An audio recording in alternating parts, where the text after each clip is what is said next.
జీవి హర్ష్ కుమార్ గారు. ఆయన 2 సార్లు అమలాపురంకి ఎంపీగా చేశారండి. Senior politician. ప్రస్తుతానికైతే ఆయన ఏ పార్టీలో లేరు కానీ కాంగ్రెస్ పార్టీ నాయకుడిగా ఆయన అందరికీ సుపరిచితుడు. అయితే ఆయన ప్రవీణ్ పగడాల గారి ఇష్యూని మొదటి నుంచి కూడా ప్రజల సెంటిమెంట్ని రేజ్ చేయడానికి ఉపయోగించుకున్నాడు. వాళ్ళని ఎలాగైనా సరే రెచ్చగొట్టాలి, రెచ్చగొట్టి తన వెనకాల పెట్టుకోవాలనో, తన క్యాడర్ని పెంచుకోవాలనో, లేకపోతే రాజకీయంగా ఏదైనా లబ్ధి పొందాలనే ఆలోచనతోటే ఆయన ముందుకెళ్ళినట్టు కనిపించిందండి. ఇది ఎందుకు చెప్తున్నానంటే ఆయన ఇప్పుడు కూడా ఇవాళ కూడా ఒక వీడియో మాట్లాడారు. అది హత్య 100% హత్య అని చెప్తున్నారు. ఓకే, అనుమానాలు వ్యక్తం చేయొచ్చు, ఎవరికున్న అనుమానాలు వాళ్ళు వ్యక్తం చేయొచ్చు. అనుమానాలు క్లారిటీ కావాలంటే పోలీసులు ఇస్తానన్నారు. నమ్మకం లేకపోతే మరోటి బోల్డెన్ దారులు ఉన్నాయి. లేదా మీరు ధర్నా చేయొచ్చు, ర్యాలీ చేయొచ్చు, ఏదైనా చేయొచ్చు, మిమ్మల్ని ఎవరు అడ్డుకునేది లేదు, మీకు ఆ హక్కు ఉంది. కానీ ఈయన డే 1 నుంచి ఓ పని చేస్తున్నాడండి.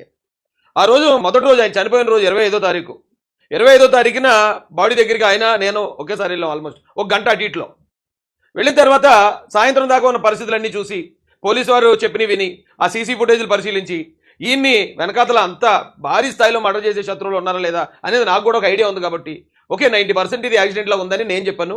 ఆయన అదే సీసీ ఫుటేజ్ చూసి ఇలాగా ఏదో డస్ట్ ఇలా రేగిన సీసీ ఫుటేజ్ చూశాడు. వెంటనే బయటకు వచ్చి ఇది హత్య అని చెప్పి అక్కడ ఉన్న జనాన్ని ఆయన రెచ్చగొట్టాడు. జనాన్ని అందరితో జైలు కొట్టించుకున్నాడు. నేనైతే మాత్రం అంతమంది జనం అది హత్య అనుకుంటున్నా సరే, అంటే నేను అనుకుంటున్న నా నమ్మకం ఏంటంటే అండి, ఒకవేళ ప్రజలు ఏదైనా తెలియక అబద్ధాన్ని నమ్ముతున్నారు అనుకో, ఒక చిన్న స్థాయి నాయకుడిగా మనకు తెలిసిన నిజం వాళ్ళకి చెప్పి వాళ్ళని సంయమనపరచాలి. అంతే తప్ప వీళ్ళందరూ ఇప్పుడు హత్య అనుకుంటున్నారు కాబట్టి నేను కూడా హత్య అనంటే వాళ్ళందరూ నా వెనకాల వచ్చేస్తారంటే నిజమే వచ్చేస్తారు. కానీ వాస్తవాలు తెలిసాక మన క్రెడిబిలిటీ పడిపోద్ది. ఆ రోజు నేను అది లేదంటే అది 90% యాక్సిడెంట్లో కనిపిస్తుంది అన్నాను. అక్కడ మాట్లాడేసాను కాసేపు. ఓకే, కొంతమందికి అది నచ్చలేదు. నేను మామూలు కార్యక్రమం వచ్చాను. కానీ ఈయన ఆ రోజు నుంచి మొదలుపెట్టాడు నన్ను టార్గెట్ చేయడం. తెలుగుదేశం అధికార ప్రతినిధిని కొట్టబోతే పారిపోయాడు అన్నాడు ఒకసారి. మరోసారి ఆడి గురించి ఏం మాడతాం అంటాడు ఇంకొకసారి. ఈ రోజు అయితే మరీ ఇక శృతి మించి మరీ ఘోరంగా మాట్లాడటం మొదలుపెట్టాడు. ఏమండి నేనేం పాపం చేశాను నన్ను టార్గెట్ చేస్తున్నారు? ఇప్పుడు ప్రవీణ్ పగడాల గారిని చంపింది నేను కాదు కదా. మీ అభిప్రాయం మీరు ఎలా హత్య అని చెప్పారు, నా అభిప్రాయం నేను అలాగే యాక్సిడెంట్ అని చెప్పాను. మీ దురదృష్టం నా అదృష్టం ఇప్పుడు మొత్తం ఎంక్వైరీ అంతా చేయలిన తర్వాత పోలీసు వారు కూడా యాక్సిడెంట్ అన్నారు. అంటే మేమందరం చాలా పెద్ద పెద్ద నాయకులు, చాలా సీనియర్లు, చాలా డబ్బున్న వాళ్ళం, మేమందరం హత్య అన్నాం, ఈడొక్కడే యాక్సిడెంట్ అన్నాడు. ఇప్పుడు ఈడన్నదే నిజమైపోయింది. అరే మనకు అవమానం అయిపోయింది అనుకున్నారేంటి? ఎందుకు అవుతుందండి అవమానం? మీ నమ్మకం మీది, మీ అనుమానం మీది.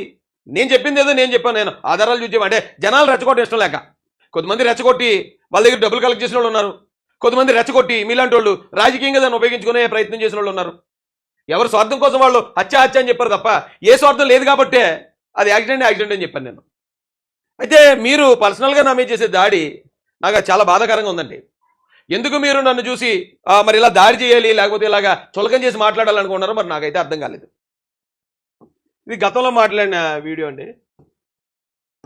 యాక్సిడెంట్ ఉన్నా దీన్ని బట్టి నేను యాక్సిడెంట్ ఎలా నమ్ముతానంటే అక్కడ కొంతమంది తెలుగుదేశం నాయకులు ఏం చేశారండి, ఇది 90% యాక్సిడెంట్ అని చెప్పేసి లెగిసిపోయి బయటకు వచ్చి అనౌన్స్ చెబుతాను కొట్టబోయారు. నేను అంతా చూసిన తర్వాత బయటకు వచ్చి ఎట్టి పరిస్థితుల్లోనే యాక్సిడెంట్ వాళ్ళు కొట్టబోయారు అన్నాడు. మరి నన్ను ఎవరు కొట్టబోయారు నాకు ఇప్పటికీ నాకు అర్థం కావట్లేదు. మీరు చాలా సీనియర్ నాయకులు కదా, పెద్ద వయసు వ్యక్తి, అన్నా అనే కదా పిలుస్తాను మిమ్మల్ని. ఏ రోజు నేను మిమ్మల్ని గురించి దురుసుగా మాట్లాడింది కూడా లేదు. అనే ఎందుకన్నా నన్ను అంత టార్గెట్ చేసి అంత బ్యాడ్ చేయాల్సిన అవసరం ఏంటి? డే 1 మొదటి రోజు నుంచి పట్టుకున్నాడు ఈయన. ఇది ఈ రోజుదండి. ఈ రోజు అయితే ఇంకా ఒక అడుగు ముందుకే వేస్తాడు.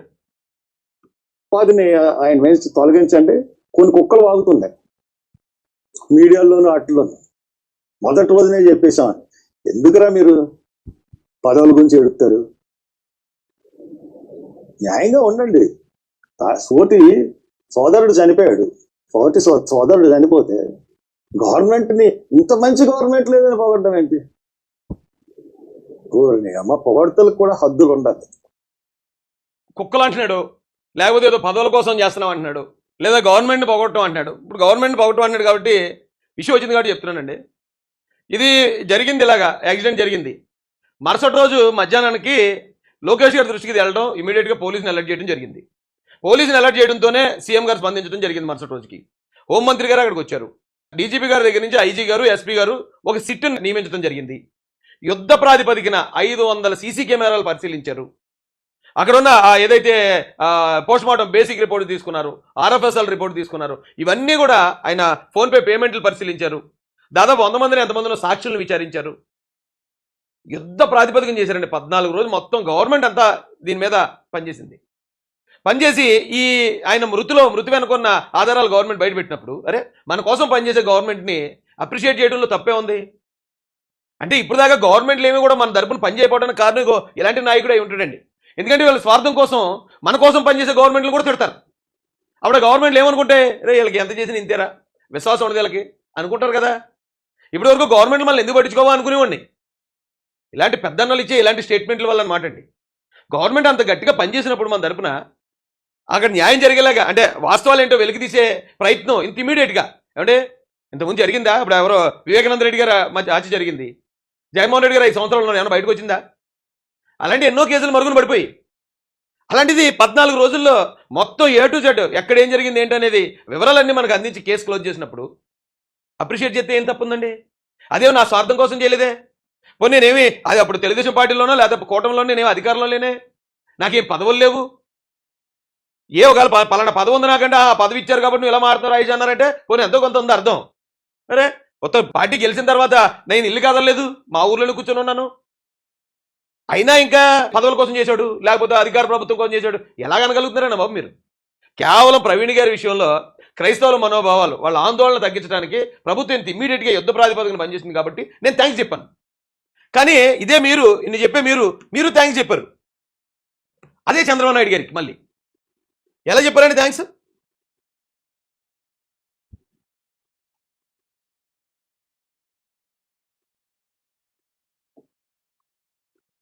ఇప్పుడు చెప్పండి పెద్దనా, ఎవరో పదవుల కోసం ఉంగిపోయేది నడువులు ఉంచేసేది ఎవరు? కాళ్ళకి దండాలు పెట్టింది ఎవరు? ఆయన ఇప్పుడు నాలాంటి ఏదో పొగిడేంటే అర్థం ఉందండి. ఆయన పెద్ద ఆయన చంద్రబాబు నాయుడు గారు అరే మన కోసం ఇంత పని చేశారు కాబట్టి నేను పొగిడాను. ఆయన సమకాలికలే కదా మీరు. ఒక ఎంపీ పదవి కోసం ఒక ఎంపీ సీట్ కోసమే కదా ఆ రోజు కాలు మీద పడ్డారు. పదవుల కోసం పడేది మీరు. కానీ నిజాయితీగా పనిచేసిన వాళ్ళని ఇలా టార్గెట్ చేస్తూ ఉంటే ఎలా రియాక్ట్ అవ్వాలో కూడా అర్థం అవట్లేదండి బాబు. ఒకసారి వాటిని ఆయన వేసి తొలగించండి. కొన్ని కుక్కలు వాగుతున్నాయి మీడియాలోనూ వాటిలోనూ. మొదటి రోజునే చెప్పేసామని ఎందుకురా మీరు పదవుల గురించి ఎడుతారు?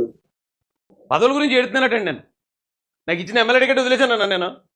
ఆ రోజు నుంచి ఈ రోజు దాకా కనీసం గెలిచిన తర్వాత చంద్రబాబు నాయుడు గారిని కూడా కలవలేదు. వెళ్ళి కలిస్తే ఏమైనా పదవి కోసం వచ్చాడేమో, రాయిష్ కనపడ్డాడేమో పదవి కోసం అనుకుంటారని కనీసం చంద్రబాబు నాయుడు గారిని కూడా కలవలేదు నేను. అలాంటి నేను పదవుల కోసం ఆశపడేవాడిని. ఒక అమలాపురం ఎంపీ టికెట్ కోసం అదే పెద్ద చంద్రబాబు నాయుడు గారి కాళ్ళకి దండం పెట్టి ఆశీర్వాదం తీసుకున్న మీరు ఈరోజు జాతి కోసం నిలబడే పెద్ద నిజాయితీ పరుల నాయకులని మీరు చెప్తున్నారు. నేను మిమ్మల్ని విమర్శించాలని నాకు ఎప్పుడూ లేదు.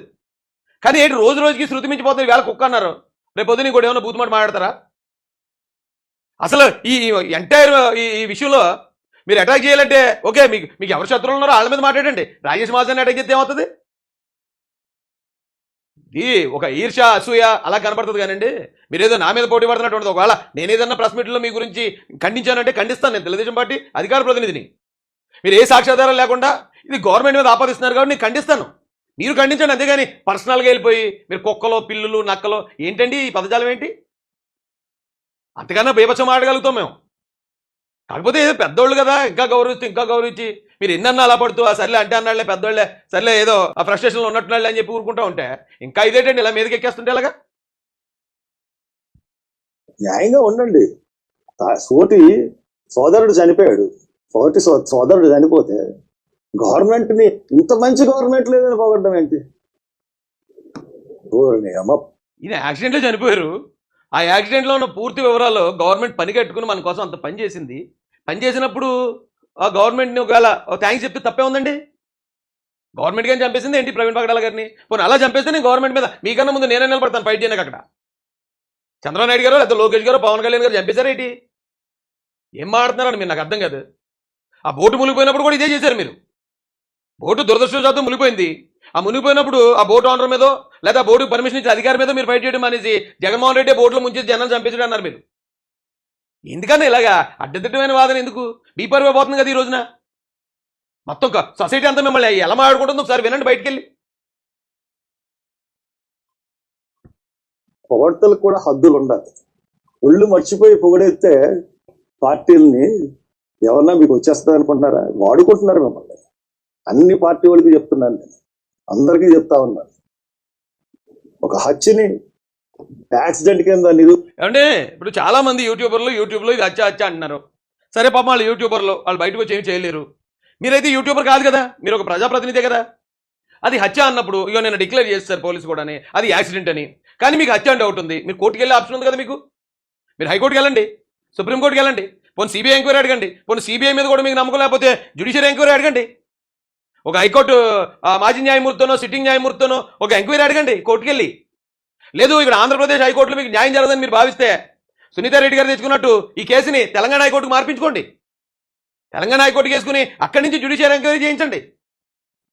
ఇన్ని ఆప్షన్లు ఉంటే ఇవన్నీ వదిలేసి కూర్చుని చక్కగా ఏసీ వేసుకుని ఓ వీడియో పెట్టి లేదు ఇది హత్య, మేము హత్య అంటాం కాబట్టి అది హత్య, మేము ఇలా చెప్తున్నాం కాబట్టి మీరు అలా చేయాలా. మీరు చెప్తే పోలీసులు ఎందుకు చేస్తారన్నా? ఇప్పటికే చాలా చేసింది గవర్నమెంట్ చేశారు, పోలీసులు చాలా కష్టపడి ఇలాంటి కేసుకు కూడా వేరే వాళ్ళకి అయితే ఈ కేసుకి ఎంతసేపు చేయరు. యాక్సిడెంట్ కేసు యాక్సిడెంట్లా క్లోజ్ చేద్దరు. అయినా కూడా ఇంత చేసిన తర్వాత కూడా ఇంకా బురద చల్లాలనుకుంటున్నారు. పోనీ చల్లండి. మీకు ఎలాగే ఈ రాజకీయంగా ఈ పొలిటికల్ బ్లాక్మెయిల్ మీకు అలవాటే. మీరు జగన్మోహన్ రెడ్డి అధికారంలో ఉంటే జగన్మోహన్ రెడ్డిని బ్లాక్మెయిల్ చేస్తారు, ఇక చంద్రబాబు నాయుడు గారు ఉంటే చంద్రబాబు నాయుడు గారిని చేస్తారు, మరొకరు ఉంటే మరొకరిని చేస్తారని అనుకున్నారు అందరూ. సరే అది మీ స్టైల్ అయితే అలా మీ స్టైల్లో వెళ్ళిపోండి. మధ్యలో నేనేం చేశాను? నన్ను గెలుగుతారు రత్తమాటుని. నేనేం చేశానండి? నాకు నచ్చితే అవును నేను నమ్మాను గవర్నమెంట్ కరెక్ట్గా చేసింది ఈ విషయంలో, అది యాక్సిడెంట్ నమ్మాను, నేను మాట్లాడుకుంటాను. నా కూడా మీకెందుకు? ఆ కుక్కలో నక్కలో పిల్లలు ఇవే మాటలు, ఇవి మీ వయసుకి తగ్గ మాటలు అయిపోయి నేను మాట్లాడడం రాదా నాకు? లేకపోతే మిమ్మల్ని చూసాను భయపడిపోతాను అనుకున్నారా? ఇచ్చిన గౌరవం నిలబెట్టుకోండి. ఇంకా మీరు చేసింది ఎంపీఏ కదా, ముఖ్యమంత్రి ఏం చేయలేదు కదా. మీరు ముఖ్యమంత్రి చేసిన వాళ్ళతోనే పెట్టుకున్నాం మేము.